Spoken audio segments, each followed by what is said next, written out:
Hi, welcome to Tej academy. నేను మీ ప్రసన్న కుమార్ రెడ్డి.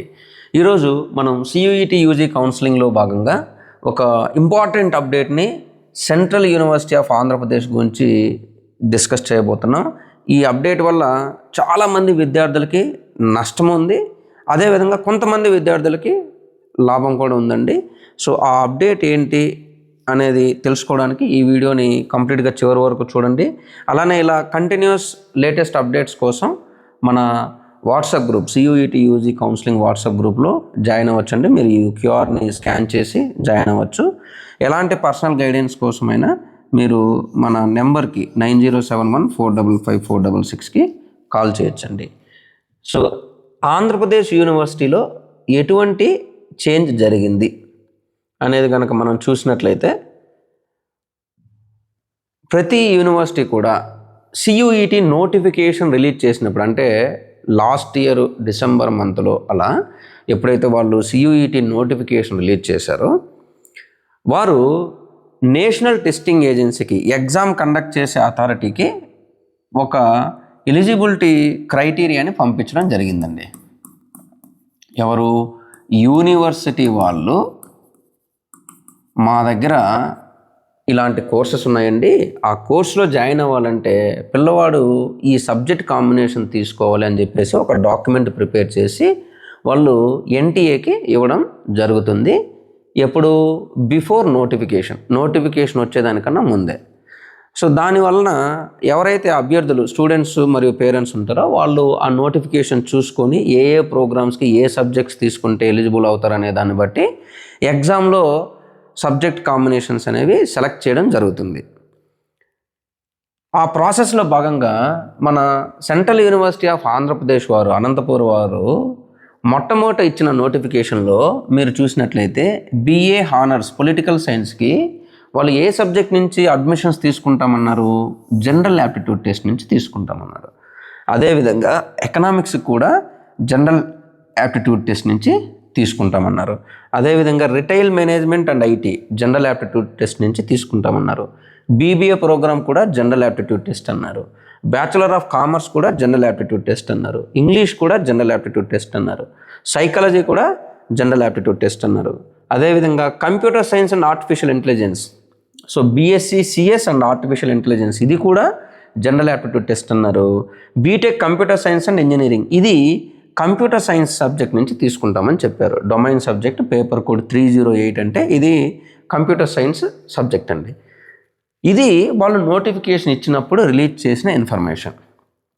కానీ ఇప్పుడు ఈ నోటిఫికేషన్ బట్టి చాలామంది విద్యార్థులు ఈ యూనివర్సిటీలో జాయిన్ అవ్వాలనుకునే వాళ్ళు ఖచ్చితంగా వాళ్ళు చూస్ చేసుకునే సబ్జెక్ట్స్లో జనరల్ యాప్టిట్యూడ్ టెస్ట్ మరియు కంప్యూటర్ సైన్స్ని తీసుకునే అవకాశం ఎక్కువ ఉంటుంది.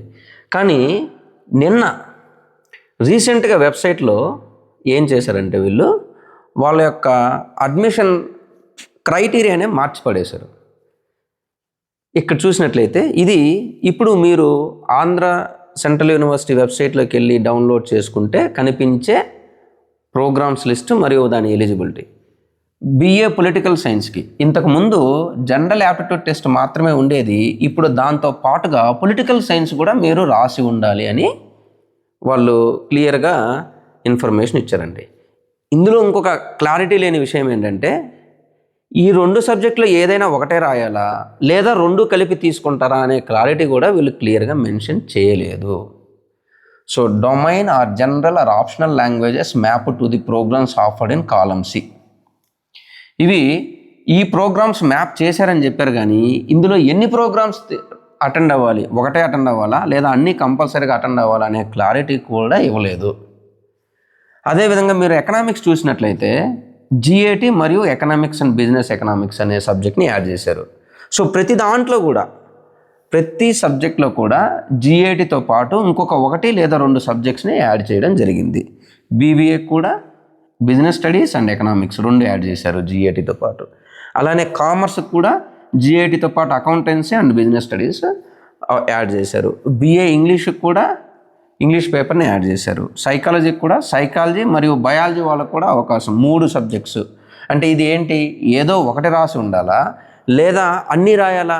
అన్నీ రాయాలంటే అసలు ఈ బయాలజీ, సైకాలజీ, GAT కాంబినేషన్ ఎవరు తీసుకుంటారు? వీళ్ళ యూనివర్సిటీ కోసం మాత్రమే తీసుకోవాలి. జనరల్గా ఈ కాంబినేషన్ ఎవరు తీసుకోరు. అదేవిధంగా BSc computer science and artificial intelligence, ఇది చూడండి, జిఏటి ఇంతకుముందు జిఏటి నుంచి తీసుకుంటామని చెప్పారు, ఇప్పుడు ఫిజిక్స్ యాడ్ చేశారు, మ్యాథ్ కూడా యాడ్ చేశారు. అంటే ఇవి 3 కాంబినేషన్ ఉండాలా, లేదా ఏ పేపర్ ఉన్నా సరిపోతుందా, ఆ క్లారిటీ లేదు. అదేవిధంగా BTech computer science and engineering, ఇది కనుక చూసినట్లయితే కంప్యూటర్ సైన్స్ పేపర్ ఉంది, ఫిజిక్స్ అలానే ఉంది, కోర్ మ్యాథమెటిక్స్ అలానే ఉంది. దీంట్లో కంప్యూటర్ సైన్స్కి అడిషనల్గా ఫిజిక్స్ మరియు మ్యాథమెటిక్స్ అనేది యాడ్ చేశారు.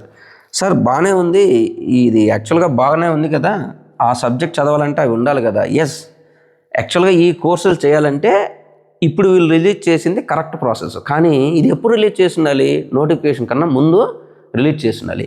ఇప్పుడు రిలీజ్ చేయడం వల్ల వచ్చే నష్టం ఏంటి మనకి? నష్టం ఏంటంటే ఎవరైతే అనంతపూర్ యూనివర్సిటీలో జాయిన్ అవ్వాలనుకొని బీటెక్ కోసం కంప్యూటర్ సైన్స్ మాత్రమే రాసుంటారో, మీ పిల్లోడు మ్యాథ్లో మంచి పర్సంటేజ్ వచ్చే పిల్లోడు అయి ఉండొచ్చు, ఫిజిక్స్లో మంచి పర్సంటేజ్ వచ్చే పిల్లోడు అయి ఉండొచ్చు, కెమిస్ట్రీలో కూడా బాగా చదువుతుండొచ్చు, కానీ వన్ టార్గెట్ ఇది మాత్రమే ఉండి ఇదన్నీ మనం ఎందుకు అటెండ్ అవ్వాలి, కంప్యూటర్ సైన్స్ ఒక్కటే అటెండ్ అయితే సరిపోతుంది కదా అని కంప్యూటర్ సైన్స్ మాత్రం అటెండ్ అయి ఉంటాడో వాడు ఇప్పుడు ఎలిజిబుల్ కాదు. అదేవిధంగా ఎవరైతే మిగతా అన్ని ప్రోగ్రామ్స్కి ఇంతకుముందు జిఏటి మాత్రమే ఎలిజిబిలిటీ ఉండేది, దానివల్ల వాళ్ళు ఆ జిఏటి అనే సబ్జెక్ట్ని సెలెక్ట్ చేసుకొని ఉంటారు, మిగతా సబ్జెక్ట్స్ ఏవి కూడా రాసి ఉండరు, అలాంటి వాళ్ళందరూ కూడా ఇప్పుడు ఏ ప్రోగ్రామ్కి ఎలిజిబుల్ కారు. సో దీనివల్ల ఏమవుతుందంటే ఈ కోర్సెస్ అన్నిట్లో కూడా చాలా సీట్స్ వేకెంట్ అవుతాయి. లాస్ట్ ఇయర్ కూడా ఈ యూనివర్సిటీలో ఒక 1 to 2% of the seats fill కాలేదు. ఫిల్ కాకపోతే ఏం చేశారంటే కౌన్సిలింగ్స్ అన్నీ అయిపోయినాక ఒక 6 rounds 7 rounds 8 rounds కౌన్సిలింగ్స్ అయిపోయాక ఫైనల్గా నాన్ సియూఈటీ క్యాండిడేట్స్ని వీళ్ళు ఒక స్పాట్ అడ్మిషన్ ద్వారా తీసుకున్నారు. ఇది ఎంత అన్యాయం అండి. సియూఈటీ ఆల్మోస్ట్ దేశంలో 15 లక్షల పైన మంది అటెండ్ అయితే మన ఆంధ్రప్రదేశ్ నుంచి కూడా ఆల్మోస్ట్ మోర్ దెన్ 10,000 నుంచి 15,000 మంది అటెండ్ అయ్యి ఉంటారండి. 15,000 అటెండ్ అయితే 50 సీట్లు ఫిల్ కావా? ఇది ఎవరి మిస్టేక్?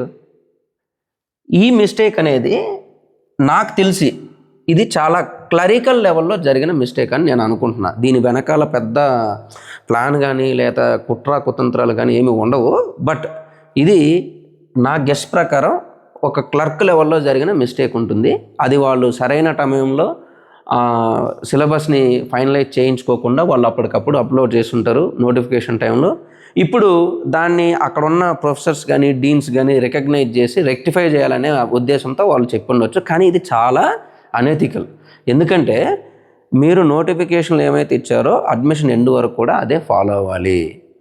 మధ్యలో అడ్మిషన్ రోజు వచ్చేసి ఈ సబ్జెక్ట్స్ వద్దండి మాకు ఇంకొక సబ్జెక్ట్స్ కావాలంటే పిల్లోడు మళ్ళీ వెనక్కి వెళ్ళి అప్లికేషన్ వేసి అది రాసుకొని రాలేడు కదా. దీనివల్ల చాలా సీట్స్ వేకెంట్ అవుతాయి. ఇలా వేకెంట్ అవ్వడం వల్ల మీరు యూనివర్సిటీలో సియూఈటీ రాయకపోయినా కూడా డైరెక్ట్గా అడ్మిషన్స్ తీసుకోవాల్సిన పరిస్థితి వస్తుంది.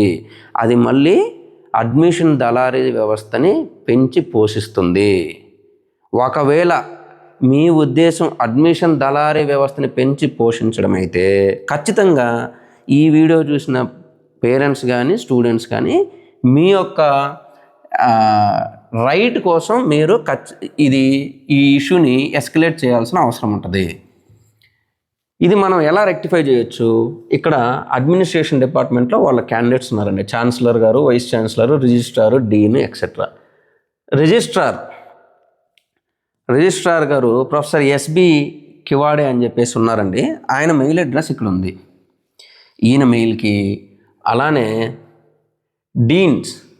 Deen of student welfare, associate dean and main dean వచ్చేసి ప్రొఫెసర్ షీలారెడ్డి అనే మేడం ఉన్నారండి.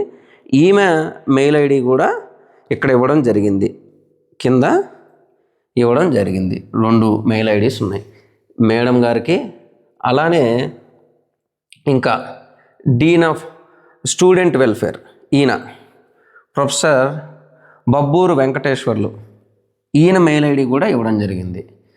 అలానే ఎగ్జామ్ ఇన్ఫర్మేషన్ ఇక్కడ కూడా కాంటాక్ట్ అజ్లో వాళ్ళు ఎగ్జామినేషన్ ఇన్ఫర్మేషన్ ఇచ్చారండి. ఆఫీస్ ఆఫ్ COE@cuapac.in అని చెప్పేసి ఒక మెయిల్ ఐడి ఇచ్చారు. ఈ 4 మెయిల్ ఐడీస్ పెట్టేసి మీరు ఈ 2 అటాచ్మెంట్స్ని అంటే సియూఈటీలో ఇచ్చేటప్పుడు ఏం నోటిఫికేషన్లో ఇచ్చారు, ఇప్పుడు మీ వెబ్సైట్లో ఉన్న ఇన్ఫర్మేషన్ ఏంటి అని 2 ఫామ్స్ పెట్టి ఇది చాలా డిస్క్రిమినేషన్ అండి, దీన్ని దయచేసి రెక్టిఫై చేయండి అని మెయిల్ పెడితే ఖచ్చితంగా వీళ్ళు రెస్పాండ్ అవ్వాలి. నేను ఆల్రెడీ మెయిల్ పెట్టాను. నాతో పాటు మీకు నిజంగా అన్యాయం జరిగింది అనిపిస్తే మీరు కూడా మెయిల్ పెట్టొచ్చు. ఇది మార్చకపోయినా నాకు ఎలాంటి నష్టం అయితే లేదు. మీరు ఎవరైనా అనంతపూర్ యూనివర్సిటీకి జాయిన్ అవ్వాలి, మన సబ్జెక్ట్ కాంబినేషన్స్ ఇప్పుడు దీనివల్ల ఎలిజిబుల్ లేదు అనే ఫీలింగ్లో కనుక ఉంటే ఖచ్చితంగా మీరు కూడా మెయిల్ పెట్టొచ్చండి. అది ఎలాంటి తప్పు కాదు. నాకు తెలిసి వీళ్ళు ఎవరికి కూడా ఈ ఇన్ఫర్మేషన్ ఉండదు.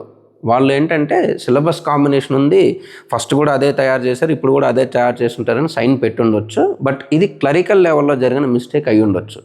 లేదా రెండో పెద్ద పాజిబిలిటీ ఏంటంటే దళారీ వ్యవస్థ అనేది ఇది ప్లాన్డ్గా క్లరికల్ వ్యవస్థతో కలిపి చేసిన ప్లాన్ కూడా అయి ఉండొచ్చు. రెండిట్లో ఏదో ఒకటి అయి ఉంటుంది. హోప్ఫుల్లీ మనం ఫస్ట్దే అనుకుందాం. సో ఈ విషయాన్ని మనం గమనించడం వల్ల మనం వాళ్ళ దృష్టికి తీసుకువెళ్తే సరైన నిర్ణయం తీసుకునే అవకాశం ఉంటుంది. ఇంకా అడ్మిషన్ ఓపెన్ కాలేదు కాబట్టి మీరు కూడా ఆంధ్రప్రదేశ్ సెంట్రల్ యూనివర్సిటీ మెయిల్ అడ్రస్కి మెయిల్ చేయండి. ఓకే, ఇలాంటి మరిన్ని అప్డేట్స్ కోసం మన వాట్సాప్ ఛానల్ని ఫాలో అవ్వండి. Thank you, all the best.